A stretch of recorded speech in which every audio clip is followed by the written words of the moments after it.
Good morning and welcome to another episode of Mindful Minutes. And today we are continuing our study of Elohim. And this, of course, is taken from Praying the Names of God by Ann Spangler. Psalms 102, 25 through 27 says, "In the beginning you laid the foundations of the earth, and the heavens are the work of your hands. They will perish, but you remain. They will all wear out like a garment, like clothing. You will change them, and they will be discarded, but you remain the same." Let us reflect on this, Psalms 102. Let us praise God for his unchanging nature. No matter what happens to us or to the world around us, God remains the same. Let us offer thanks that our Creator is perfect and that nothing could be added to or subtracted from him to improve his nature. Let us confess any tendencies to place God on our own level as though he is subject to the same laws and limitations of creation that we are.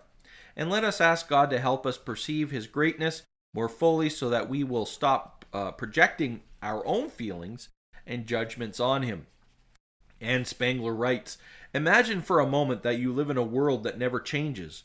In this world, civilizations never rise and fall. The weather is constant, children don't grow up, and people never change jobs. In this world, that same old television show runs year after year. Wouldn't it bore you to death? Without the right kind of change, there would be no growth or development, no hope, nothing whatsoever to aim for.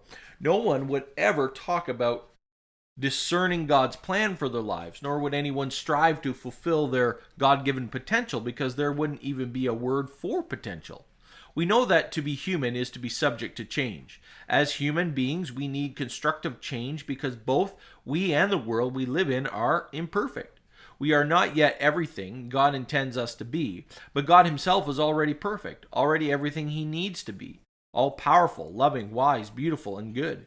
Change could not possibly improve him. Furthermore, he is not subject to a changing universe because he exists outside of time and space.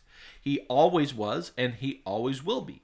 This means that the God who loves you will never stop being who he is. His attitude won't change depending on his mood, depending on your mood. Perhaps you face unwelcome changes right now. The loss of a loved one, a child leaving home, a dwindling paycheck, a future you counted on suddenly in jeopardy, or maybe you suffer from a mood disorder, up one day and way down the next. Let the God who is the same yesterday, today, and forever steady your world for you today. Whatever challenge or change confronts you, let it drive you toward the God who never changes, a God so stable and strong you can lean on him forever. We hope and pray you enjoyed this Mindful Minutes, and we hope and pray you have a great day. We look forward to seeing you again tomorrow as we continue our study of Elohim, taking from Praying the Names of God by Ann Spangler.